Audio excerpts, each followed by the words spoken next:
Hello everyone, welcome back to another video. It is March 2022 and will probably be a pretty quick update today. Not a whole lot of eventful things happened this month, but stock market recovered a little bit, so yeah, we'll talk about that here in just a second. But basically for my wife and I, just made the base minimum amount that we make, no bonuses or anything like that. So 7,300 for me, 5,000 for her.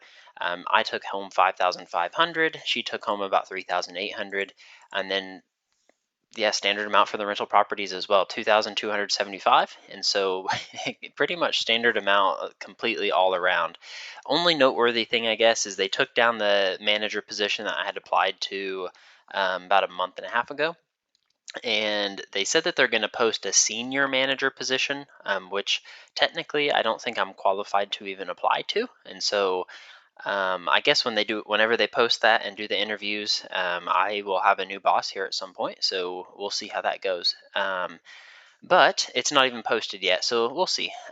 Maybe I can apply to that, and yeah, we'll see. I think it requires like 8 or 9 years of pharmaceutical experience. I think I'm at 6 or 7, so I'm not quite there yet. But that's really the only noteworthy thing that happened here in March. So jumping into net worth, houses, land, all that stuff went up. It's normal 2% per year. Nothing crazy there. For the vehicles, no changes there. Stock market recovered pretty decently this month. So M1 Finance went up 5,000, HSA went up 2,000, my 401k went up 9,000, 3,000 in the employee stock purchase plan, and then 7,000 in my wife's 403b, 457b accounts.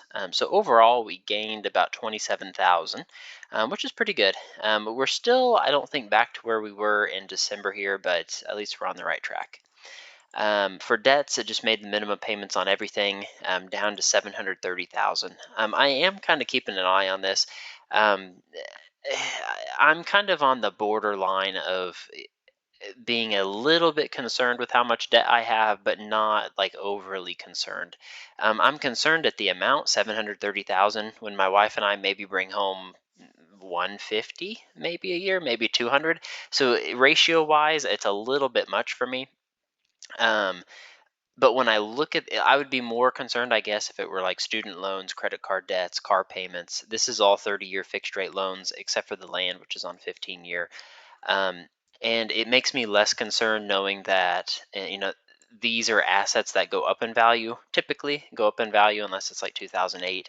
And then I'm paying the loans down. So even if I just make the minimum payments on everything, I should gain equity in the properties over time. So, but 730,000, it's, it doesn't, I don't lose sleep at night, but it is something like, I am keeping an eye on this. Um, I don't really want it to get, over $1 million would freak me out, I think, pretty bad. But yeah, I'm trying to get a plan as well. So our plan is hopefully by 2023, maybe December of this year, start to build our house. I'm already working on the permits. So I'm maybe 2 months in to getting all like the septic permits, driveway permits, building permits. uh, there's like 6 different kind of permits that I need in my area just to build. It's probably $25,000 to $30,000 worth of permits that I'm paying for. Um, so I've already started that process, but I guess what I don't really have a great plan for is how I'm going to build a house with house number 4 that I'm living in right now. So I plan to put 20% down on the house that I build, but for a short period of time, we will sell house number 4 when the next house is built, which maybe it would be a year and a half from now. But for a short period of time, I will probably have over $1 million worth of debt because I'll have the new house that we're building, the land, the 2 rental properties, and then the house we live in right now until we sell this one. So even once I save to, let's say, 100,000 or 200,000 when I sell off M1 Finance, I'm still going to kind of have to watch things because if I have 5 payments that I'm paying for, that is quite a bit. So I need to get a good solid plan of how to, how can I move into a house and maybe sell house number 4. It's going to be complicated. So yeah, I just have to be in a good cash position, I think, to eat through a couple months. I'm pretty confident house number 4 can sell pretty quickly. Um, depending how the real estate market does. And I think we closed on the land at a perfect time because interest rates are already starting to skyrocket a little bit. And we got 3.7% on the land. And I mean, I'm hearing stuff, it's like 4.5%, going up to 5% right now, which is crazy. It's not been at 5% in, I think, since I've been 18 years old. So um, yeah, so just need to get a plan here.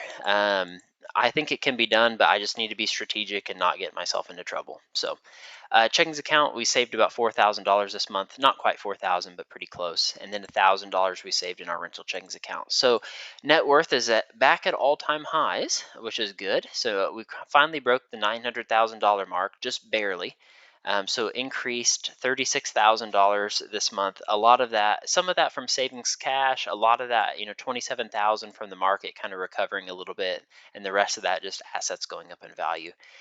We did gain a little bit back on our goal pace. I'm still not where we were back here in December, but it's nice to not be in the negative at least 1 month this year. So, $261,158 ahead of our goal pace of becoming millionaires by the age of 30. And here in 2 months, I will turn 28 years old, which is scary. That will be 10 years that I'll have been tracking my net worth, my income, my expenses, everything.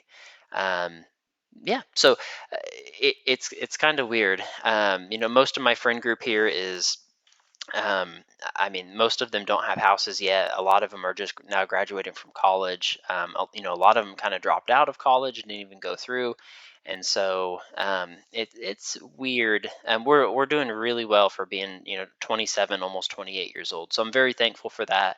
I feel like a lot of that though is just doing what I'm doing right now, tracking my income, tracking my expenses, and just paying attention to things and I would say living intentionally. Having a plan, and thankfully I have a partner that works with me, and her and I both get goals together, and we align on our goals, whether it's to pay off our house or buy more rental properties or buy land or build a house. And we achieve those. We work towards those goals for 6 months or a year or 2 or 3 years, and then we achieve the goal. We align on another goal, and both of us work towards it together. So it's nice to be aligned like that, where a lot of other people maybe aren't, or are working in opposite directions. So lots to be thankful for. I think it's kind of like losing weight too. If you don't track your calories and you don't exercise and stuff, then it's hard to lose weight when you're not really keeping track of stuff. I think the same is true in finances. When you track your income, you track your net worth every month, you track your expenses, and you can see directly where your money's going. Like, oh, I spent $2,000 on restaurants this month, then it's pretty easy to call yourself out and say, maybe I shouldn't have that chocolate cake. Maybe I should go on a walk instead. And so I think the same is true in finances. Just tracking helps, subconsciously a lot, and helps you just do the right thing. So thank you all for watching the video. Be sure to like, comment, subscribe. Next month's videos are on the screen now. And as always, if you have any questions, comments, things that you'd like to see in future videos, just comment them down below. Thanks everybody, and we will see you in the next video.